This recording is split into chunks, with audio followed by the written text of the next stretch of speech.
It's lovely to be here, and I'm so happy. This is my first time. So ಇದು ತುಂಬ ಸಂತೋಷ ಆಗಿದೆ ಏಕೆಂದರೆ ಇದು ನಾನು ಮೊದಲನೇದಾಗಿ ಈ ಸಭೆಗೆ ನಾನು ಬಂದಿದ್ದೇನೆ. I've heard so much about you, and we've been able to pray for you and the children, and we understand the work that you're doing here. So ನಾವು ಸಭೆಯಾಗಿ ನಿಮ್ಮ ಬಗ್ಗೆ ಹೆಚ್ಚಾಗಿ ನಾವು ಕೇಳಿದ್ದೇವೆ ಮತ್ತು ಮಕ್ಕಳು ಮಧ್ಯದಲ್ಲೂ ಕೂಡ ನಡೆಯುವ ಸೇವೆ ಕುರಿತು ನಾನು ಅನೇಕ ವಿಷಯಗಳನ್ನ ನಾನು ತಿಳ್ಕೊಂಡಿದ್ದೇನೆ. And we praise the Lord for Jiva Jala. So ನಾವು ದೇವರಿಗೆ ಸ್ತೋತ್ರ ಮಾಡ್ತೇವೆ ಈ ಒಂದು ಜೀವ ಜಲ ಸಭೆಗಾಗಿ. Today we are here to speak about peace. So ಈ ದಿನದಲ್ಲಿ ನಾವು ಸಮಾಧಾನದ ಕುರಿತು ನಾವು ಕಲಿಲಿಕ್ಕೆ ಇವತ್ತು ಇದ್ದೇವೆ. I know that you have been talking about the fruits of the Spirit over the last few weeks. So ನಾವು ಕಳೆದ ಅನೇಕ ವಾರಗಳಿಂದ ನಾವು ಪವಿತ್ರಾತ್ಮನ ಫಲಗಳ ಕುರಿತು ನಾವು ಕಲಿತಾ ಇದ್ದೇವೆ. If you remember, it's love, ನಾವು ನೆನಪಿದೆಯಾ ನಮಗೆಲ್ಲ? ಮೊದಲನೇದಾಗಿ joy, ಪ್ರೀತಿ ಮತ್ತೆ ಆನಂದ and peace. ಸೊ ಈ ದಿನದಲ್ಲಿ ನಾವು ಸಮಾಧಾನವನ್ನ ಕಲಿಲಿಕ್ಕಿದ್ದೇವೆ. We have more after that, which there will be sermons after this for that. So ಇದಾದ್ಮೇಲೆ ಇನ್ನೂ ಅನೇಕ ವಿಷಯಗಳು ನಾವು ಕಲಿಲಿಕ್ಕಿದ್ದೇವೆ. But let's start with peace today. ಆದ್ರೆ ಇವತ್ತು ನಾವು ಸಮಾಧಾನದ ಕುರಿತು ನಾವು ಕಲಿಯೋಣ. I want to talk about two kinds of peace. ನಾನು ಎರಡು ಸಮಾಧಾನದ ಕುರಿತು ನಾನು ಮಾತನಾಡಲಿಕ್ಕೆ ಇಷ್ಟಪಡ್ತೇನೆ. Peace with God, ದೇವರ ಮಧ್ಯದಲ್ಲಿ ಸಮಾಧಾನ, and peace with ourselves. ನಮ್ಮಲ್ಲಿ ಇರುವ ಸಮಾಧಾನ. We won't have peace with ourselves if we don't have peace with God. ನಾವು ದೇವರೊಟ್ಟಿಗೆ ನಮಗೆ ಸಮಾಧಾನ ಇಲ್ಲ ಅಂದ್ರೆ ನಮ್ಮಲ್ಲಿ ನಾವು ಸಮಾಧಾನವನ್ನು ಹೊಂದ್ಕೊಳ್ಳಿಕ್ಕೆ ಸಾಧ್ಯವಿಲ್ಲ. Romans chapter 5 verse 1 to 10 says, ರೋಮನು ಬರೆದ ಪತ್ರಿಕೆಯಲ್ಲಿ 1 and 10. 1-10. So sin broke our relationship with God. ಪಾಪವು ದೇವರ ನಮ್ಮ ಮಧ್ಯೆ ಇರೋ ಒಂದು ಸಂಬಂಧವನ್ನ ಅದು ಹಾಳು ಮಾಡಿದೆ. And man and God became enemies. ನಾವು ಮನುಷ್ಯನಲ್ಲೂ ದೇವರ ಮಧ್ಯದಲ್ಲೂ ಒಂದು ವೈರ್ಯತ್ವ ಒಂದು ಹುಟ್ಟಾಯಿತು. And we lost our peace with God. ಆವಾಗ ನಾವು ದೇವರ ಮಧ್ಯದಲ್ಲಿ ಇರುವ ನಮ್ಮ ಸಂಬಂಧವನ್ನ ನಾವು ಸಮಾಧಾನವನ್ನು ಕಳ್ಕೊಂಡಿದ್ದೇವೆ. When Adam and Eve were in the garden with God, ದೇವರ ವಾಕ್ಯದಲ್ಲಿ ನೋಡುವ ಪ್ರಕಾರ ಆದಾಮನು ಮತ್ತು ಹವ್ವಳು ದೇವರೊಟ್ಟಿಗೆ ಆ ಒಂದು ತೋಟದಲ್ಲಿ ಇರುವಾಗ they walked together and they had peace with each other. ಅವರು ದೇವರೊಟ್ಟಿಗೆ ಇವರು ಆದಾಮ ಅವಳಿಬ್ಬರು ಅವರ ಜೊತೆಯಾಗಿ ಇರುವಾಗ ಅವರಲ್ಲಿ ಸಮಾಧಾನವಿತ್ತು. But then sin broke that relationship. ಆದರೆ ಆ ಪಾಪ ಆ ಒಂದು ಸಂಬಂಧವನ್ನ ಅದು ಹಾಳು ಮಾಡಿದೆ. And only God could fix that relationship. ಆ ಒಂದು ಸಂಬಂಧವನ್ನ ದೇವರು ಮಾತ್ರ ಅದನ್ನ ಕಟ್ಟಲಿಕ್ಕೆ ಸಾಧ್ಯ. So we know that Jesus came into this world. ನಮ್ಗೆಲ್ಲರೂ ಗೊತ್ತಿದೆ ಯೇಸು ಸ್ವಾಮಿ ಲೋಕಕ್ಕೆ ತಾನು ಬಂದಿರೋದ ವಿಷಯವಾಗಿ. And in John 3:16 it says, ಯೋಹನು ಬರೆದ 3:16 ವಾಕ್ಯದಲ್ಲಿ ನಾವು ನೋಡ್ತೇವೆ, ದೇವರು ಲೋಕದ ಮೇಲೆ ಎಷ್ಟೋ ಪ್ರೀತಿಯನ್ನಿಟ್ಟು ತನ್ನ ಒಬ್ಬನೇ ಮಗನನ್ನು ಕೊಟ್ಟನು, ಆತನನ್ನು ನಂಬುವ ಒಬ್ಬನಾದರೂ ನಾಶವಾಗದೆ ಎಲ್ಲರೂ ನಿತ್ಯ ಜೀವ ಪಡೆಯಬೇಕೆಂದು ಆತನನ್ನು ಕೊಟ್ಟನು. It's a verse that we as Christians hold close to our heart. ಈ ವಾಕ್ಯ ತುಂಬಾ ದೇವರ ನಂಬಿದವರನ್ನು ಅದು ತುಂಬಾ ಹತ್ತಿರವಾದ ಒಂದು ವಾಕ್ಯವಾಗಿದೆ. And to restore the peace between man and God, Jesus had to die and rise again. ಮನುಷ್ಯ ಮತ್ತು ದೇವರ ಮಧ್ಯದಲ್ಲಿ ಒಳ್ಳೆ ಒಂದು ಸಮಾಧಾನ ಇರಬೇಕು ಅಂತ ದೇವರು ಯೇಸು ಸ್ವಾಮಿ ಲೋಕಕ್ಕೆ ಬರೋದನ್ನ ನಾವು ನೋಡ್ತೇವೆ. But then Jesus is now in heaven. ಆದ್ರೆ ಇವಾಗ ಯೇಸು ಸ್ವಾಮಿ ನಮ್ಮ ಮಧ್ಯದಲ್ಲಿಲ್ಲ, ಆತನು ಪರಲೋಕದಲ್ಲಿದ್ದಾನೆ. And sometimes we might feel alone and scared. ಆದ್ರೆ ನಾವು ಒಂದೊಂದ್ಸರಿ ನಾನು ಒಬ್ಬಳೇ ಇರುವ ಒಂದು ಒಬ್ಬನೇ ಇರುವ ಒಂದು ಪರಿಸ್ಥಿತಿಯನ್ನ ನಾವು ಹಾದು ಹೋಗ್ತಾ ಇರ್ತೇವೆ. So Jesus said he would send somebody to be an advocate for us. ಆದ್ರೆ ಯೇಸು ಸ್ವಾಮಿ ಹೋಗುವಾಗ ನಿಮಗೆ ನಾನು ಸಹಾಯಕನಾಗಿ ನಾನು ಒಬ್ಬರನ್ನ ನಿನಗೆ ಕಳಿಸ್ಕೊಡ್ತೇನೆ ಎಂದು. In John chapter 14 verse 16, ಯೋಹನು ಬರೆದ ಸುವಾರ್ತೆ 14ನೇ ಅಧ್ಯಾಯ 16ನೇ ವಾಕ್ಯ ಹೇಳುತ್ತದೆ, ಆಗ ನಾನು ತಂದೆಯನ್ನು ಕಳಿಸಿಕೊಟ್ಟವೆನು, ಆತನು ನಿನಗೆ ಬೇರೊಬ್ಬ ಸಹಾಯಕನನ್ನು ಸದಾಕಾಲ ನಿಮ್ಮ ಸಂಗಡ ಇರುವುದಕ್ಕೆ ಕೊಡುವನು. So after Jesus departed, the Holy Spirit came. ದೇವರು ನಮ್ಮನ್ನ ಬಿಟ್ಟು ಹೋಗುವಾಗ ಪರಲೋಕದಿಂದ ನಮಗೆ ಪವಿತ್ರಾತ್ಮನನ್ನ ಕಳಿಸಿಕೊಡೋದನ್ನ ನಾವು ನೋಡ್ತೇವೆ. To live within our hearts to guide us. ಏಕೆಂದ್ರೆ ಆ ಪವಿತ್ರಾತ್ಮನು ನಮ್ಮ ಹೃದಯದಲ್ಲಿ ಇದ್ದು ನಮ್ಮನ್ನ ನಡೆಸುವುದಕ್ಕೋಸ್ಕರ, ಮಾರ್ಗದರ್ಶನ ಕೊಡುವುದಕ್ಕೋಸ್ಕರ ಪವಿತ್ರಾತ್ಮನ ನಮಗೆ ಕೊಟ್ಟಿದ್ದಾನೆ. But the world is broken. ಆದ್ರೆ ಈ ಒಂದು ಲೋಕವು ಮುರಿದು ಹೋಗಿದೆ. And the world rejects the Spirit. ಆದ್ರೆ ಈ ಆತ್ಮನನ್ನ ಈ ಲೋಕವು ಬೇಡ ಎಂದು ಅದನ್ನ ಬಿಟ್ಟಿದೆ. And when you reject the Spirit, you lose your relationship with God. ನನಗೆ ಈ ಪವಿತ್ರಾತ್ಮ ನನಗೆ ಬೇಡ ಎಂದು ಅದನ್ನು ನಾವು ತಳ್ಳಿದಾಗ ದೇವರ ಮಧ್ಯದಲ್ಲಿರುವ ನಮ್ಮ ಸಂಬಂಧವು ಅದು ಕೆಟ್ಟು ಹೋಗುತ್ತದೆ. And we know what the fruits of the Spirit are. ನಮಗೆ ಗೊತ್ತು ಪವಿತ್ರಾತ್ಮನ ಫಲಗಳು ಅಂದ್ರೆ ಏನು ಅಂತ. We said love, joy, peace. ಅದು ಪ್ರೀತಿ ಮತ್ತು ಆನಂದ ಮತ್ತು ಸಮಾಧಾನ. And if we don't have the Spirit, we don't have peace. So ನಮ್ಮಲ್ಲಿ ಆ ಪವಿತ್ರಾತ್ಮ ಇಲ್ಲ ಅಂದಾಗ ನಮ್ಮಲ್ಲಿ ಸಮಾಧಾನ ಇರಲಿಕ್ಕೂ ಕೂಡ ಸಾಧ್ಯವಿಲ್ಲ. So our entire message today is based on the fact that God and the Spirit is within you. So ಈ ದಿನದಲ್ಲಿ ನಾನು ಹೇಳುವ ಎಲ್ಲಾ ವಾಕ್ಯವು ಯಾವ್ದ್ರ ಮೇಲೆ ಅದು ಅವಲಂಬನೆ ಆಗಿದೆ ಅಂದ್ರೆ ಪವಿತ್ರಾತ್ಮನ ಒಂದು ಸಮಾಧಾನದ ಕುರಿತು ಇದು ಅವಲಂಬನೆ ಆಗಿದೆ. All these fruits do not come to you unless you have the Spirit. ನಾವು ಇದನ್ನ ನಾವು ಚೆನ್ನಾಗಿ ತಿಳ್ಕೊಬೇಕೇನಂದ್ರೆ ಪವಿತ್ರಾತ್ಮ ನಮ್ಮಲ್ಲಿ ಇಲ್ಲ ಅಂದಾಗ ಆ ಫಲಗಳು ಪ್ರೀತಿ ಆನಂದ ಸಮಾಧಾನ ನಮ್ಮಲ್ಲಿ ಇರ್ಲಿಕ್ಕೆ ಸಾಧ್ಯವಿಲ್ಲ. And sometimes we hear the news and we see all the wars that are happening. So ನಮ್ಗೆಲ್ಲರಿಗೂ ಗೊತ್ತು ಹೊರಗಡೆ ಯಾವ್ಯಾವ ರೀತಿಯಾದ ಒಂದು ಯುದ್ಧಗಳು ಸಂಭವಿಸ್ತಾ ಇದಾವೆ ಅಂತ. And we see people who do so much harm to each other and themselves. ಅದು ಬೇರೆಯವರಿಗೆ ತೊಂದರೆ ಮಾಡ್ತಾ ಇದ್ದಾರೆ, ಅಷ್ಟೇ ಅಲ್ಲದೆ ಅವರು ತೊಂದರೆ ಮಾಡ್ಕೊಂಡು ಜೀವಿಸ್ತಾ ಇದ್ದಾರೆ ಜನರು. This is because they don't have peace with God. ಏಕೆಂದ್ರೆ ಅವರಲ್ಲಿ ದೇವರ ಮಧ್ಯದಲ್ಲೂ ಅವರ ಮಧ್ಯದಲ್ಲಿ ಸಮಾಧಾನ ಇಲ್ಲದ ಕಾರಣ ಅವರು ಬೇರೆಯವ್ರ ಜೊತೆನೇ ಅವರು ಸಮಾಧಾನವಾಗಿರಕ್ಕಾಗ್ತಾ ಇಲ್ಲ. But today I am talking to you, I am hoping that you have Christ and Jesus and the Spirit in your heart. ಆದ್ರೆ ನಾನು ನಿಮಗೆ ಹೇಳೋದೇನಂದ್ರೆ ಇವತ್ತು ದೇವರು ನಿಮ್ಮಲ್ಲಿದ್ದಾರೆ, ಪವಿತ್ರಾತ್ಮನು ಕೂಡ ನಿಮ್ಮೊಟ್ಟಿಗೆ ಇರುವ ದೇವರಾಗಿದ್ದಾರೆ. That is the first and most important thing, to have peace.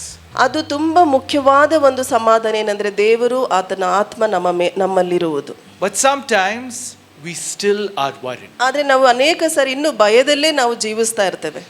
So I'm going to try and help you to work through having peace for yourselves. So ಈ ದಿನದಲ್ಲಿ ನಾನು ದೇವರ ಮುಖಾಂತರ ನಿಮ್ಮೆಲ್ಲರಿಗೂ ಉತ್ತೇಜನ ಪಡಿಸ್ತೇನೆ ಅಂದ್ರೆ ನೀವು ಸಮಾಧಾನ ಹೊಂದಿಕೊಂಡು ಇರಬೇಕು ಅನ್ನೋದು ನಾನು ಇವತ್ತು ಹೇಳಲಿಕ್ಕೆ ಇಷ್ಟಪಡ್ತೇನೆ. Many of us are parents or our children. So ನಾವಿಲ್ಲಿ ಅನೇಕ ಜನರು ತಂದೆ ತಾಯಿ ನಾವಿರ್ಬೋದು ಇಲ್ಲಿ. When our children are sick, we lose peace. So ನಮ್ಮ ಮಕ್ಕಳು ಆರೋಗ್ಯವಾಗಿಲ್ಲ ಅಂದಾಗ ನಮಗೆ ತುಂಬಾ ಅಸಮಾಧಾನವಾಗಿ ನಾವು ಇರ್ತೇವೆ. And when we lose our job, we lose peace. So ನಮಗೆ ಕೆಲಸವನ್ನ ನಾವು ಕಳ್ಕೊಂಡಾಗ ನಾವು ಸಮಾಧಾನವನ್ನ ಕಳ್ಕೊಳ್ತೇವೆ. And when we make plans in our life and it does not work out, we lose peace. So ನಾವು ಅನೇಕ ರೀತಿಯಾದ ಒಂದು ಗುರಿಗಳನ್ನ ನಾವು ಮಾಡ್ತೇವೆ, ಅದು ನಡೆಯಲಿಲ್ಲ ಅಂದಾಗ ನಮ್ಮ ಸಮಾಧಾನ ನಾವು ಕಳ್ಕೊಳ್ತೇವೆ. And the Spirit is there in our life to help us walk through those times of trouble. ಆದ್ರೆ ಪವಿತ್ರಾತ್ಮನು ನಮ್ಮಲ್ಲಿದ್ದಾನೆ, ಏಕೆಂದ್ರೆ ನಾವು ಆತನ ಜೊತೆಯಲ್ಲಿ ಹೋಗುವುದಕ್ಕೋಸ್ಕರ. We must trust that He will help us. ನಾವು ನಂಬಿಕೆ ಇಡಬೇಕೇನೆಂದ್ರೆ ದೇವರು ನಮ್ಮನ್ನ ನಡೆಸುತ್ತಾನೆ ಎಂದು. So I'm going to talk about 5 different ways we can find peace. ಅದೇ ನಾನು 5 ವಿಷಯಗಳನ್ನ ನಾನು ನಿಮ್ಮ ಮಧ್ಯದಲ್ಲಿ ಹೇಳಲಿಕ್ಕೆ ಇಷ್ಟಪಡ್ತಾ ಇದ್ದೀನಿ, ಯಾವ ರೀತಿ ನಾವು ಸಮಾಧಾನವನ್ನ ಹೊಂದ್ಕೋಬಹುದು ಅಂತ. We can have peace with ourselves when we believe that God rules and we cannot worry about things that we are not in control of. ನಮ್ಮ ಕೈಯಲ್ಲಿ ಅನೇಕ ವಿಷಯಗಳು ನಮ್ಮ ಹಸ್ತದಲ್ಲಿಲ್ಲ ಅಥವಾ ನಾವು ಅದನ್ನ ನಿಯಂತ್ರಿಸಲಿಕ್ಕೆ ಸಾಧ್ಯವಿಲ್ಲ. ಅದನ್ನ ನಾವು ಮಾಡ್ಲಿಕ್ಕೆ ಆಗೋದಿಲ್ಲ ಅಂದಾಗ ನಮ್ಮ ಸಮಾಧಾನ ನಾವು ಕಳ್ಕೊಳ್ಳಿಕ್ಕೆ ಸಾಧ್ಯವಿಲ್ಲ. There is a war happening in Ukraine and Russia. There is no point in worrying about that war. Ukraine ಮತ್ತೆ ರಷ್ಯಾದಲ್ಲಿ ಯುದ್ಧ ನಡೀತಾ ಇದೆ, ಆ ವಿಷಯದ ಕುರಿತು ನಾವು ಚಿಂತೆ ಮಾಡೋ ಒಂದು ಅವಶ್ಯಕತೆ ಇಲ್ಲ. We can't control that war. ಆ ಒಂದು ಯುದ್ಧವನ್ನ ನಾವು ನಿಯಂತ್ರಿಸಲಿಕ್ಕೆ ಸಾಧ್ಯವಿಲ್ಲ. We can only hope that God is in control and that He will resolve it. ನಾವು ಒಂದನ್ನು ಮಾತ್ರ ನಾವು ನಂಬೋದೇನೆಂದ್ರೆ ದೇವರು ಅದಕ್ಕೆ ನಿಯಂತ್ರಣ ಹೊಂದಿದ್ದಾನೆ, ಆತನು ಸರಿಪಡಿಸಲಿಕ್ಕೆ ಸಾಧ್ಯವೆಂದು. God made this world. ಏಕೆಂದ್ರೆ ದೇವರು ಈ ಪ್ರಪಂಚವನ್ನ ಸೃಷ್ಟಿಸಿದ್ದಾರೆ and He is in control. ಏಕೆಂದ್ರೆ ಆತನೇ ಈ ಲೋಕದ ಒಂದು ನಿಯಂತ್ರಿಸ್ತಾ ಇರುವ ದೇವರಾಗಿದ್ದಾನೆ. If we read Psalms chapter 146 verse 6 and 10, ಕೀರ್ತನೆ 146 6 ಮತ್ತೆ 10ನೇ ವಾಕ್ಯವನ್ನು ನಾವು ಓದೋದಾದರೆ, ಭೂಮಿ ಆಕಾಶ ಸಾಗರ ಜಲಚರ ಇವುಗಳು ನಿರ್ಮಿಸಿದವನು, ವಾಗ್ದಾನವನ್ನು ಯಾವಾಗಲೂ ನೆರವೇರಿಸುವವನು, ಯೆಹೋವನು ಸದಾಕಾಲವೂ ಅರಸನಾಗಿರುವನು, ಚಿಯೋನ್ ನಿನ್ನ ದೇವರು ತಲಾಂತಲಾಂತರಕ್ಕೂ ಆಳುವನು, ಯಾಹುವಿಗೆ ಸ್ತೋತ್ರ. So God made everything. ದೇವರು ಎಲ್ಲವನ್ನ ಸೃಷ್ಟಿಸಿರುವ ದೇವರಾಗಿದ್ದಾರೆ. God made us too. ನಮ್ಮನ್ನು ಕೂಡ ದೇವರು ಸೃಷ್ಟಿ ಮಾಡಿದ ದೇವರಾಗಿದ್ದಾನೆ. But everything that He made can affect us emotionally. ಅದು ಎಲ್ಲವನ್ನ ದೇವರು ಸೃಷ್ಟಿಸಿದ್ದಾನೆ, ಅವು ನಮ್ಮನ್ನ ಒಂದೊಂದ್ಸಾರಿ ಮಾನಸಿಕವಾಗಿ ಅದು ನೋವು We ಪಡಿಸಬಹುದು. worry about it thinking we might have some control. ನಾವು ಚಿಂತೆ ಮಾಡ್ತೇವೆ, ಓ ಅದರ ಕುರಿತು ನನಗೆ ಒಂದು ನಿಯಂತ್ರಣ ಇಲ್ವಲ್ಲ ಅಂತ. But we must surrender to God because He is in control. ಆದರೆ ದೇವರಿಗೆ ನಾವು ಎಲ್ಲವನ್ನ ನಾವು ಸಂಪೂರ್ಣವಾಗಿ ನಾವು ಒತ್ತು ಕೊಡಬೇಕು, ಏಕೆಂದರೆ ದೇವರು ನಮ್ಮ ಜೀವಿತ ನಮ್ಮ ಎಲ್ಲ ಕುರಿತು ನಿಯಂತ್ರಿಸುವವನಾಗಿದ್ದಾನೆ. Now we read the newspapers, we read about corrupt politicians. ನಾವು ಒಂದು ವಾರ್ತೆ ಒಂದು ಪೇಪರನ್ನು ನಾವು ಓದುವಾಗ ಅಲ್ಲಿ ಸರಿಯಾದ ಒಂದು ರಾಜಕೀಯ ಇಲ್ಲ ಅಂತ ನಾವು ಚಿಂತೆ ಮಾಡ್ತಾ ಇರ್ತೀವಿ. And we might ask ourselves, why is there pollution? Why are there wars? ಯಾಕೆ ಅಲ್ಲಿ ಯುದ್ಧ ನಡೀತದೆ, ಯಾಕೆ ಈ ಒಂದು ರೋಡ್ಗಳು ಸರಿ ಇಲ್ಲ, ಇಲ್ಲಿ ಯಾಕೆ ತುಂಬಾ ಪೊಲ್ಯೂಷನ್ ಆಗಿದೆ ಅಂತ ನಾವು ಯೋಚಿಸ್ತಾ ಇರ್ತೇವೆ. Why is there suffering? ಯಾಕೆ ಅಲ್ಲಿ ಕಷ್ಟ ಇದೆ ಈ ಲೋಕದಲ್ಲಿ ಅಂತ ನಾವು ಪ್ರಶ್ನಿಸ್ತಾ ಇರ್ತೀವಿ. If God is in control, why do all these things happen? ಈಗ ದೇವರು ಎಲ್ಲವನ್ನ ಆತನು ನಿಯಂತ್ರಣದಲ್ಲಿ ಇಟ್ಕೊಂಡಿದ್ದಾನೆ ಅಂದ್ರೆ ಯಾಕೆ ಕಷ್ಟ ಮನುಷ್ಯರಿಗೆ ಅಂತ ನಾವು ಪ್ರಶ್ನಿಸಬಹುದು. And there's an answer in the Bible in 1 John chapter 5 verse 19. ಆದ್ರೆ ದೇವರ ವಾಕ್ಯದಲ್ಲಿ ನಮಗೆ ಉತ್ತರವಿದೆ. ಏನಂದ್ರೆ 1ನೇ ಯೋಹೋವನು ಬರೆದ ಸುವಾರ್ತೆ 5:19 ಹೇಳುತ್ತದೆ, ನಾವು ದೇವರಿಂದ ಹುಟ್ಟಿದವರೆಂದು ಲೋಕವೆಲ್ಲ ಕೆಡುಕನ ವಶದಲ್ಲಿ ಬಿದ್ದಿದೆ ಎಂದು ನಮಗೆ ಗೊತ್ತಿದೆ. So even though God created it all, ದೇವರು ಎಲ್ಲವನ್ನ ಸೃಷ್ಟಿ ಮಾಡಿರಬಹುದು, the world is under the control of the evil one. ಏಕೆಂದ್ರೆ ಈ ದೇವರು ಲೋಕವನ್ನು ಸೃಷ್ಟಿ ಮಾಡಿರಬಹುದು, ಆದ್ರೆ ಈ ಲೋಕ ಯಾರ ಕೈಯಲ್ಲಿದೆ ಅಂದ್ರೆ ಪಾಪ ಮಾಡುವ ಮನುಷ್ಯರ ಕೈಯಲ್ಲಿ ಲೋಕವಿದೆ. So the devil has influence over this world. ಆ ರೀತಿಯಾಗಿ ಈ ಒಂದು ಸೈತಾನನು ಅನೇಕ ಕಾರ್ಯಗಳನ್ನು ಅವನ ಒಂದು ಇಚ್ಛೆಯಲ್ಲಿ ನಡೆಸ್ತಾ ಇದ್ದಾನೆ. God wanted us by our own free will to choose God. ದೇವರು ನಮಗೆ ಸ್ವತಂತ್ರವಾಗಿ ಕೊಟ್ಟಿರೋದೇನೆಂದ್ರೆ ನೀನು ಒಳ್ಳೆಯದನ್ನ ನೀನು ದೇವರನ್ನ ಹುಡುಕ್ಬೇಕು ಅಂತ. But man chose to follow the evil one. ಆದ್ರೆ ಮನುಷ್ಯನು ಪಾಪವನ್ನೇ ಹುಡುಕಿ ಹೋಗುವವನಾಗಿರ್ತಾನೆ. And because man follows the evil one, the world is in chaos. ಯಾವ ರೀತಿ ಮನುಷ್ಯನು ಪಾಪದ ಒಂದು ಆಸೆ ಇಚ್ಛೆಯಲ್ಲಿ ಇದಿರ್ತಾನೋ ಅದೇ ರೀತಿ ಲೋಕವು ಕೂಡ ಹಾಗೆ ಇರುತ್ತದೆ. And the evil one, Satan, only wants our destruction. ಯಾಕೆಂದ್ರೆ ಸೈತಾನನಿಗೆ ಏನ್ ಬೇಕು ಅಂದ್ರೆ ನಾವು ಸರಿಯಾದ ಮನಸ್ಥಿತಿ ಇಟ್ಕೋಬಾರದು ಅನ್ನೋದೇ ಅವನ ಆಸೆ ಆಗಿರ್ತದೆ. And he wants us to lose our peace. ನಮ್ಮ ಒಂದು ಸಮಾಧಾನವನ್ನ ಕಳ್ಕೋಬೇಕು ಅನ್ನೋದು ಸೈತಾನನ ಇಚ್ಛೆ ಆಗಿರ್ತದೆ. But in Philippians chapter 4 verse 6 to 7 it says, ಫಿಲಿಪಿಯನು ಬರೆದ ಪತ್ರಿಕೆ 4:6 ದೇವರ ವಾಕ್ಯ ಹೇಳುತ್ತದೆ, ಯಾವ ಸಂಬಂಧವಾಗಿಯೂ ಚಿಂತೆ ಮಾಡದೆ ಸರ್ವ ವಿಷಯದಲ್ಲಿ ದೇವರ ಮುಂದೆ ಕೃತಜ್ಞತಾ ಸ್ತುತಿಯನ್ನು ಪ್ರಾರ್ಥನೆ ವಿಜ್ಞಾಪನೆಗಳನ್ನು ಮಾಡುತ್ತಾ ನಿಮಗೆ ಬೇಕಾದದನ್ನು ತಿಳಿಯಪಡಿಸಿರಿ. So Satan is trying to take away your peace. ಸೈತಾನನು ನಮ್ಮ ಒಂದು ಸಮಾಧಾನವನ್ನ ಕದ್ದುಕೊಳ್ಳೋದಕ್ಕೋಸ್ಕರ ಅವನು ನೋಡ್ತಾ ಇದ್ದಾನೆ. But God is trying to give it back to you. ಆದ್ರೆ ದೇವರು ನಮಗೆ ಕದ್ದುಕೊಂಡಿರುವ ವಿಷಯವನ್ನ ದೇವರು ಮತ್ತೆ ನಮಗೆ ಆ ಸಮಾಧಾನವನ್ನು ಕೊಡುವುದಕ್ಕೆ ನೋಡ್ತಾ ಇದ್ದಾರೆ. Today we spent time praying for each other. ನಾವು ಈ ಒಂದು ಮೊದಲು ನಾವು ಸ್ವಲ್ಪ ಹೊತ್ತು ಮುಂಚೆ ನಾವೇನ್ ಮಾಡಿದ್ವಿ, ದೇವರ ಸಮ್ಮುಖದಲ್ಲಿ ನಾವು ಪ್ರಾರ್ಥನೆ ಮಾಡ್ತಾ ಇದ್ವಿ. Why do we do that? ನಾವು ಯಾವುದಕ್ಕೋಸ್ಕರ ಒಬ್ರಿಗೊಬ್ರು ನಾವು ಪ್ರಾರ್ಥನೆ ಮಾಡ್ತಾ ಇದ್ವಿ? Because God has given us that as a way to ask God to help us. ಏಕೆಂದ್ರೆ ಆ ಒಂದು ರೀತಿಯಲ್ಲಿ ದೇವರಲ್ಲಿ ನಾವು ಎಲ್ಲವನ್ನ ಕೇಳಿಕೊಳ್ಳುವ ಒಂದು ಮಾರ್ಗವಾಗಿದೆ ಪ್ರಾರ್ಥನೆ ಮುಖಾಂತರ. His peace will rule our lives. ಆತನ ಸಮಾಧಾನ ನಮ್ಮನ್ನ ನಡೆಸಲಿಕ್ಕೆ ಶಕ್ತನಾಗಿದ್ದಾನೆ. But we still might be worried. ಆದರೂ ಸಹ ನಾವು ಅನೇಕ ಸಾರಿ ಚಿಂತೆಯಲ್ಲೇ ನಾವು ಇರ್ತೇವೆ. Let's read John 16 verse 33. ಯೋಹೋನು ಬರೆದ ಸುವಾರ್ತೆ 3:16. ಓಕೆ.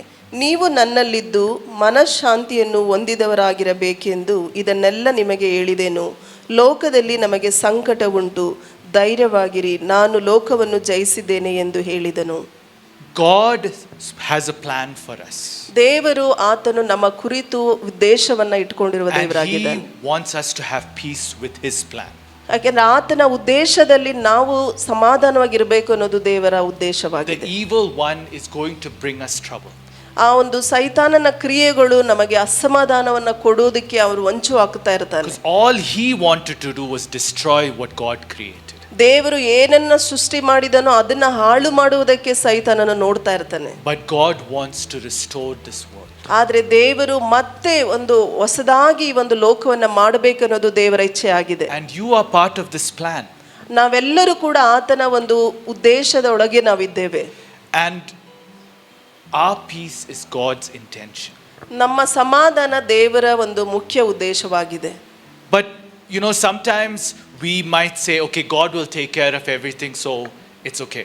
ನಾವು ಅನೇಕ ಸಾರಿ ನಾವು ಅನ್ಕೊಳ್ತೇವೆ ದೇವ್ರು ನೋಡ್ಕೊಳ್ತಾರೆ ಬಿಡು ಪರವಾಗಿಲ್ಲ ಅಂತ ನಾವು And we see some people who don't work, who are just begging. ಅನೇಕ ಜನರು ದೇವ್ರು ನೋಡ್ಕೋತಾರೆ ನನ್ನ ಜೀವನನ ಅಂತ ಕೆಲಸನೂ ಮಾಡ್ದಲೆ ಅಲ್ಲಿ ಇಲ್ಲಿ ಕೇಳ್ಕೊಂಡು ಜೀವಿಸ್ತಾ But ಇರ್ತಾರೆ. God wants us to take care of our own needs. ಆದ್ರೆ ದೇವರು ಹೇಳುವುದೇನೆಂದ್ರೆ ನಮ್ಮ ಅಗತ್ಯಗಳನ್ನ ನಾವು ನೋಡ್ಕೋಬೇಕಾಗಿರೋದು ದೇವರ ಇಚ್ಛೆ He ಆಗಿದೆ. will provide us with the peace we need to do that. ನಾವು ಆ ಒಂದು ಕೆಲಸವನ್ನ ಮಾಡ್ಲಿಕ್ಕೆ ಬೇಕಾಗಿರುವ ಸಮಾಧಾನವನ್ನ ದೇವರು ಒದಗಿಸ್ಕೊಡ್ತಾನೆ. I know sometimes we will have our doubts, ನಮ್ಮಲ್ಲೂ ಕೂಡ ಅನೇಕ ರೀತಿಯಾದ ಒಂದು ಡೌಟ್ ಅಲ್ಲಿ ನಾವು ಜೀವಿಸ್ತಾ ಇರ್ತೇವೆ.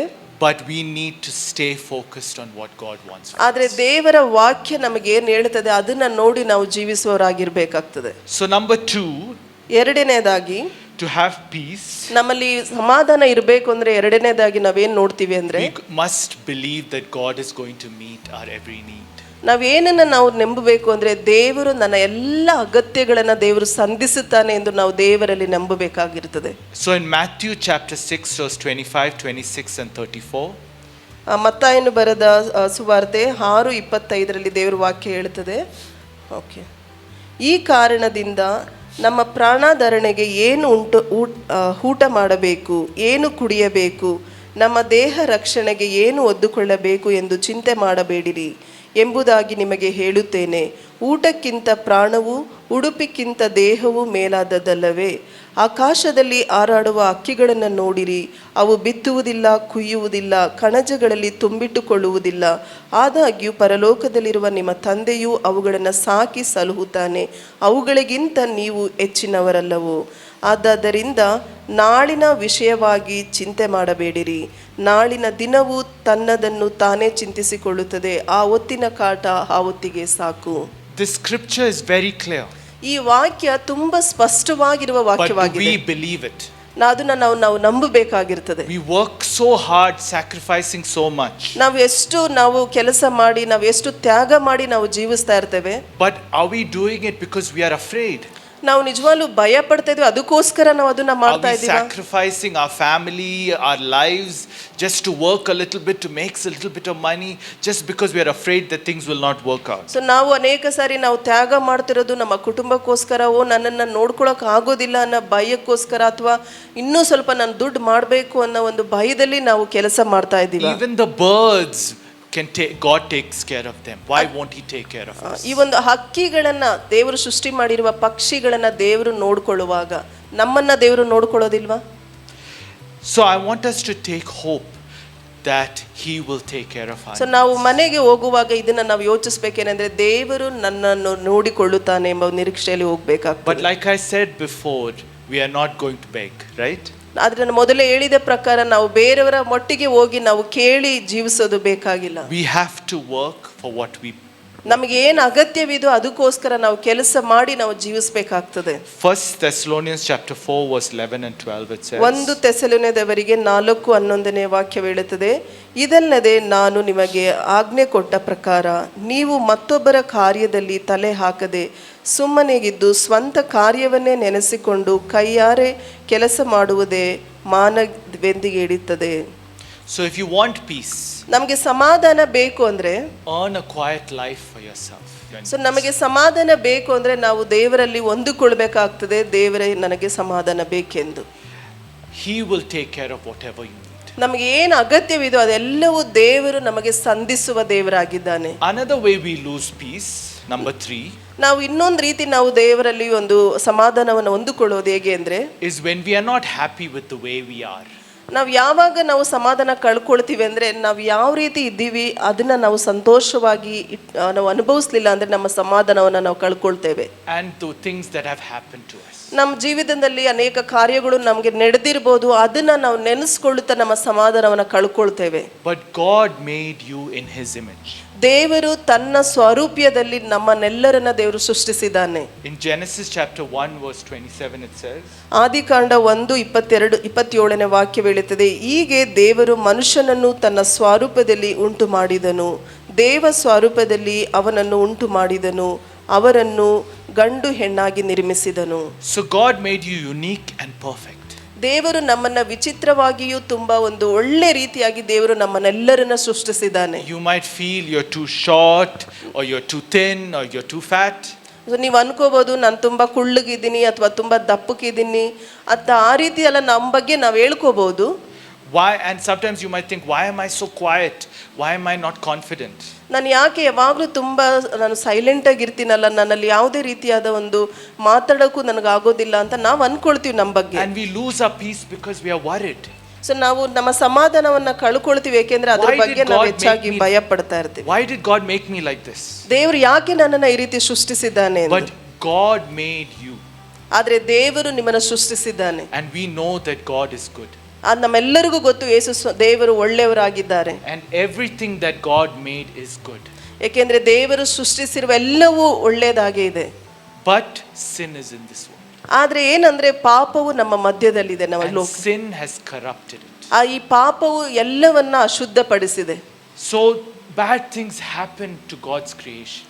ದೇವರು ಸೃಷ್ಟಿಸಿದ ಒಳ್ಳೆ ಒಂದು ಸೃಷ್ಟಿಗೆ ಕೆಟ್ಟದಾದ ಒಂದು ಸಂಭವನೆ ನಡೆದಿದೆ. Bad things can happen to you. ಆ ರೀತಿಯಾಗಿ ನಮ್ಮ ಜೀವಿತದಲ್ಲೂ ಕೂಡ ಕೆಟ್ಟ ಘಟನೆಗಳು ನಡೀಬಹುದು. We have to be prepared for it. ಅದಕ್ಕೋಸ್ಕರ ನಮ್ಮ ಜೀವಿತವನ್ನ ನಾವು ಸಿದ್ಧರಾಗಿರ್ಬೇಕು. But God is there to walk with us through those tough times. ಆ ಒಂದು ಕಷ್ಟಕರವಾದ ಒಂದು ಸಂಗತಿಯಲ್ಲೂ ಕೂಡ ದೇವರು ನಮ್ಮೊಟ್ಟಿಗೆ, ದೇವರ ಜೊತೆಯಲ್ಲಿ ಬರ್ತಾರೆ. Sometimes we lose peace because of the things that have happened to us. ನಮ್ಮ ಜೀವಿತದಲ್ಲಿ ಕಾರ್ಯಗಳು, ಒಂದೊಂದು ಘಟನೆಗಳು ನಡೆದಿರೋದನ್ನ ನೆನಕೊಂಡು ನಮ್ಮ ಸಮಾಧಾನವನ್ನ ನಾವು ಕಳ್ಕೊಳ್ತೇವೆ. So let's read Matthew chapter 11 verse 28 to 30. ಮತ್ತಾಯನು ಬರೆದ ಸುವಾರ್ತೆ 11, 28, 29, 30 ತನಕ ನಾವು ನೋಡೋಣ. ಎಲೆ ಕಷ್ಟಪಡುವವರೇ, ಹೊರೆ ಹೊತ್ತಿರುವವರೇ, ನೀವೆಲ್ಲರೂ ನನ್ನ ಬಳಿಗೆ ಬನ್ನಿರಿ, ನಾನು ನಿಮಗೆ ವಿಶ್ರಾಂತಿ ಕೊಡುವೆನು. ನಾನು ಸ್ವತೀಗನು, ದೀನ ಮನಸ್ಸುಳ್ಳವನು ಆಗಿರುವನು. ನನ್ನ ನೊಗವನ್ನು ನಿಮ್ಮ ಮೇಲೆ ತೆಗೆದುಕೊಂಡು ನನ್ನಲ್ಲಿ ಕಲಿತುಕೊಳ್ಳಿರಿ, ಆಗ ನಿಮ್ಮ ಆತ್ಮಗಳಿಗೆ ವಿಶ್ರಾಂತಿ ಸಿಕ್ಕುವುದು. ಏಕೆಂದರೆ ನನ್ನ ನೊಗವು ಮೃದುವಾದದ್ದು, ನನ್ನ ಹೊರುವೆಯು ಹೊರುವದದ್ದು ಅಂದನು. So God takes care of our burdens. ನಮ್ಮ ಎಲ್ಲಾ ಒಂದು ಭಾರಗಳನ್ನು ದೇವರು ಹೊತ್ತುಕೊಳ್ಳುವನಾಗಿರ್ತಾನೆ. Even the burdens that have come because of trauma. ನಮ್ಮ ಜೀವಿತದಲ್ಲಿ ನಡೆದಿರುವ ಘಟನೆಯಿಂದ ನಮ್ಮ ಜೀವಿತಗಳು ಕಷ್ಟವಾಗಿದ್ರು ಕೂಡ ದೇವರು ನಮ್ಮನ್ನ ನೋಡಿಕೊಳ್ಳುತ್ತಾರೆ. You are God's child in His hand. ದೇವರ ಕೈಯಲ್ಲಿ ಇರುವ ನಾವು ಮಕ್ಕಳಾಗಿದ್ದೇವೆ. Bad things happen because of this sin in this world. So ಈ ಲೋಕದಲ್ಲಿ ಪಾಪ ಇರೋದ್ರಿಂದ ನಮ್ಮ ಜೀವಿತದಲ್ಲಿ ಕೆಟ್ಟ ಘಟನೆಗಳು ನಡೀತಾ ಇರ್ತವೆ. But you are still God's child. ಆದ್ರೆ ನಾವು ಯಾವಾಗಲೂ ನಂಬಬೇಕೇನೆಂದ್ರೆ ನಾನು ದೇವರ ಮಗುವಾಗಿದ್ದೇನೆ ಎಂದು. The fourth way we lose our peace, ನಾವು ನಾಲ್ಕನೇದಾಗಿ ನಾವು ಯಾವ ರೀತಿ ನಾವು ಸಮಾಧಾನವನ್ನ ಕಳ್ಕೊಳ್ತೀವಿ ಅಂದ್ರೆ, is when we sin. ನಾವು ಪಾಪ ಮಾಡಿದಾಗ ನಮ್ಮ ಸಮಾಧಾನವನ್ನ ನಾವು ಕಳ್ಕೊಳ್ತೇವೆ. We must maintain a clear conscience. ನಮ್ಮ ಒಂದು ಶುದ್ಧತೆಯನ್ನ ನಾವು ಯಾವಾಗಲೂ ಕಾಪಾಡಿಕೊಳ್ಳೋಕೆ ನಾವು ಪ್ರಯತ್ನಿಸಬೇಕಾಗ್ತದೆ. So we read 1 Timothy chapter 1 verse 19. 1 Timothy 1ನೇ ಅಧ್ಯಾಯ 19ನೇ ವಾಕ್ಯ ಹೇಳುತ್ತದೆ, ನಂಬಿಕೆಯನ್ನು, ಒಳ್ಳೆ ಮನಸ್ಸಾಕ್ಷಿಯನ್ನು ಬಿಡದೆ ಇಡುಕೋ. ಕೆಲವರು ಮನಸ್ಸಿನ ಒಳ್ಳೆ ಸಾಕ್ಷಿಯನ್ನು ತಳ್ಳಿ ಬಿಟ್ಟು ಕ್ರಿಸ್ತ ನಂಬಿಕೆಯ ವಿಷಯದಲ್ಲಿ ಹಡಗು ಒಡೆದು ನಷ್ಟಪಟ್ಟುವಂತೆ ಅಂದರೆ. So sin can destroy your life. ಈ ಒಂದು ಪಾಪವು ನಮ್ಮ ಜೀವಿತವನ್ನು ಅದು ನಾಶ ಮಾಡುತ್ತದೆ. And in most cases sin is very clear. ಯಾಕೆಂದ್ರೆ ಅನೇಕ ಕಾರ್ಯಗಳಲ್ಲಿ ಅದು ನಿಜವಾಗ್ಲೂ ಸರಿಯಾಗಿ ನಾವು ನೋಡ್ಬೋದು. You can try to hide it. ನಾವು ಅನೇಕ ಸಾರಿ ನಮ್ಮ ಪಾಪಗಳನ್ನ ನಾವು ಮುಚ್ಚಿ ಹಾಕ್ಲಿಕ್ಕೆ ಪ್ರಯತ್ನ ಪಡ್ತೇವೆ. And nobody else might know. ಅಥವಾ ಯಾರಿಗೂ ಅದು ಗೊತ್ತಾಗದೇ ಇರಬಹುದು. But you know. ಆದ್ರೆ ನಮಗ್ ಗೊತ್ತು ನಾವು ಮಾಡಿರೋ ಪಾಪವೇನು, ದೇವರಿಗೆ ಗೊತ್ತಿದೆ. And that will make you lose your peace. ಅವಾಗ ನಮ್ಗೆ ಏನಾಗ್ತದೆ ಅಂದ್ರೆ ನಮ್ಮ ಸಮಾಧಾನವನ್ನ ಕಳ್ಕೊಳ್ತೇವೆ ನಾವು. If you hurt your conscience and live in darkness, ನಮ್ಮ ಒಂದು ಮನಸ್ಸಾಕ್ಷಿಯನ್ನ ನಾವು ದುಃಖಪಡಿಸಿ ನಾವು ಕತ್ತಲೆಯಲ್ಲಿ ಜೀವಿಸ್ತಾ ಇರುವಾಗ the Holy Spirit will not let you go. ಯಾವಾಗ ಪವಿತ್ರಾತ್ಮನು ನಮ್ಮನ್ನ ಹಾಗೆ ಸುಮ್ಮನೆ ಹೋಗ್ಲಿಕ್ಕೆ ಅದು ಸಹಾಯ ಮಾಡೋದಿಲ್ಲ. He will keep troubling you and hurting your conscience to tell you did wrong. So ಪವಿತ್ರಾತ್ಮನು ನಮ್ಮ ಹೃದಯದಲ್ಲಿ ಚುಚ್ಚಿ ಚುಚ್ಚಿ ಹೇಳ್ತಾ ಇರ್ತಾನೆ ಅಂದ್ರೆ ನೀನು ಮಾಡಿದ್ದು ತಪ್ಪು, ನೀನು ಮಾಡಿದ್ದು ಸರಿ ಇಲ್ಲ ಅಂತ ನಮಗೆ ಯಾವಾಗಲೂ ಆ ಒಂದು ಇದು ನಮಗೆ ಬರ್ತಾ ಇರುತ್ತದೆ. But we all sin. ಆದ್ರೂ ಕೂಡ ನಾವು ಅನೇಕ ಸರಿ ತಪ್ಪು ಮಾಡ್ತಲೇ ಇರ್ತೀವಿ. Nobody is perfect. ಯಾರು ಕೂಡ ಪರಿಶುದ್ಧರಾಗಿ ಈ ಲೋಕದಲ್ಲಿ So ಇಲ್ಲ. how do we fix this? ಆದ್ರೆ ಯಾವ ರೀತಿ ಇದನ್ನ ನಾವು ಸರಿಪಡಿಸೋದು? In 1 John chapter 1 verse 9, 1ನೇ ಯೋಹಾನನು 1:9 ವಾಕ್ಯ ಹೇಳುತ್ತದೆ, ನಮ್ಮ ಪಾಪಗಳನ್ನು ಒಪ್ಪಿಕೊಂಡು ಅರಿಕೆ ಮಾಡಿದರೆ ಅದನ್ನು ನಂಬಿಗಸ್ತನೂ ನೀತಿವಂತನೂ ಆಗಿರುವುದರಿಂದ ನಮ್ಮ ಪಾಪಗಳನ್ನು ಕ್ಷಮಿಸಿಬಿಟ್ಟು ಸಕಲ ಅನೀತಿಯನ್ನು ಪರಿಹರಿಸಿ ನಮ್ಮನ್ನು ಶುದ್ಧಿ ಮಾಡುವನು. so if we want to fix the sin that we have committed ನಾವು ಮಾಡಿರುವ ಪಾಪಗಳನ್ನ ನಾವು ಸರಿಪಡಿಸ್ಕೋಬೇಕು ಅಂತ ಇದ್ರೆ, bring peace back in our lives, ಆ ಒಂದು ಪಾಪಗಳನ್ನ ತೆಗೆದಾಕಿ ನಾವು ಮತ್ತೆ ನಾನು ಸಮಾಧಾನ ಹೊಂದ್ಕೋಬೇಕು ಅಂತ ಇದ್ರೆ, we must confess the sin. ಯಾಕೆ ನಾವು ಅವಾಗ ನಮ್ಗೆ ಆ ಸಮಾಧಾನ ಬೇಕು ಅಂದ್ರೆ ನಮ್ಮ ಪಾಪಗಳನ್ನ ನಾವು ಕ್ಷಮಾಪಣೆಯಾಗಿ ದೇವರಲ್ಲಿ ಒಪ್ಕೊಳ್ಬೇಕು. And we must ask for forgiveness. ದೇವರಲ್ಲಿ ನಾವು ಕೇಳಲೇಬೇಕು, ದೇವರೇ ನನ್ನನ್ನು ಕ್ಷಮಿಸೆಂದು. It does not matter what the sin is, he will forgive. ಅದು ಎಂಥ ಪಾಪವಾಗಿರ್ಬೋದು, ಜನರಿಗೆ ಅದು ಕೇಳಲಿಕ್ಕೂ ಕೂಡ ಇಷ್ಟ ಇಲ್ಲದೆ ಇರ್ಬೋದು, ಅಂತ ಪಾಪವನ್ನು ಕೂಡ ದೇವರು ಕ್ಷಮಿಸಲಿಕ್ಕೆ And God ಶಕ್ತನಾಗಿದ್ದಾನೆ. will give our peace back to us. ಮತ್ತೆ ನಾವು ಕಳೆದುಕೊಂಡಿರುವ ಸಮಾಧಾನವನ್ನ ದೇವರು ಮತ್ತೆ ಹಿಂತಿರುಗಿ ಕೊಡುವಂತನಾಗಿದ್ದಾನೆ. Lastly, the fifth point. So ಕೊನೆಯದಾಗಿ ನಾನು 5ನೇದಾಗಿ ಹೇಳಲಿಕ್ಕೆ ಇಷ್ಟಪಡ್ತೇನೆ. If you want peace, you must be Christ-centric. ನಮ್ಗೇನಾದ್ರೂ ಸಮಾಧಾನ ಬೇಕು ಅಂದ್ರೆ ನಾವು ದೇವರ ಮಧ್ಯದಲ್ಲಿ ಇರುವ ವ್ಯಕ್ತಿಯಾಗಿ ನಾವು ಇರಬೇಕಾಗ್ತದೆ. Not self-centric. ನಾವು ಸ್ವಇಚ್ಛೆಯಿಂದ ಇರಬಾರ್ದು, ಆದ್ರೆ ದೇವರ ಮಧ್ಯದಲ್ಲಿ ಇರುವ ಒಂದು ವ್ಯಕ್ತಿ ಆಗಿರ್ಬೇಕಾಗ್ತದೆ. Christ died for us. ಕ್ರಿಸ್ತನು ನಮಗೋಸ್ಕರ ಸತ್ತಿರುವ ದೇವರಾಗಿದ್ದಾರೆ. He expects us to live for him. ದೇವರು ನಮ್ಮಿಂದ ಬಯಸೋದೇನೆಂದ್ರೆ ನಾವು ಯೇಸು ಸ್ವಾಮಿಗೋಸ್ಕರ ಜೀವಿಸುವುದನ್ನ And ಬಯಸುವಂತನಾಗಿದ್ದಾನೆ. not for ourselves. ನಮಗೋಸ್ಕರ ಜೀವಿಸುವುದು ದೇವರು ಇಷ್ಟಪಡುವುದಿಲ್ಲ. In 2 Corinthians chapter 5 verse 15, 2ನೇ ಕೊರಿಂಥದವರಿಗೆ 5ನೇ ಅಧ್ಯಾಯ 15ನೇ ವಾಕ್ಯ ಹೇಳುತ್ತದೆ, ಜೀವಿಸುವವರು ಇನ್ನು ಮೇಲೆ ತಮಗಾಗಿ ಜೀವಿಸದೆ ತಮಗೋಸ್ಕರ ಸತ್ತು ಎದ್ದು ಬಂದಾತನಿಗೆ ಜೀವಿಸಬೇಕೆಂದಲೇ ಆತನು ಎಲ್ಲರಿಗೋಸ್ಕರ ಸತ್ತನು. so Jesus died for us. ದೇವರು ಯೇಸು ಸ್ವಾಮಿ ನಮ್ಮೆಲ್ಲರಿಗೋಸ್ಕರ ಸತ್ತಿದ್ದಾರೆ. And he wants to see what we do with that sacrifice. ಆ ಒಂದು ದೇವರು ಮಾಡಿರುವ ಆ ತ್ಯಾಗ, ಅದಕ್ಕೆ ನಾವೇನು ವ್ಯಕ್ತಪಡಿಸ್ತೀವಿ ಅಂತ ದೇವರು ನಮ್ಮಿಂದ Are ಕೇಳ್ತಾ we ಇದ್ದಾರೆ. going to continue to live selfish lives for ourselves? ನಮ್ಮ ಸ್ವಇಚ್ಛೆಗೋಸ್ಕರ, ನಮ್ಮ ಒಂದು ಆಸೆಗೋಸ್ಕರ ನಾವು ಇನ್ನೂ ಜೀವಿಸ್ಲಿಕ್ಕೆ ಇಷ್ಟಪಡ್ತೀವಾ?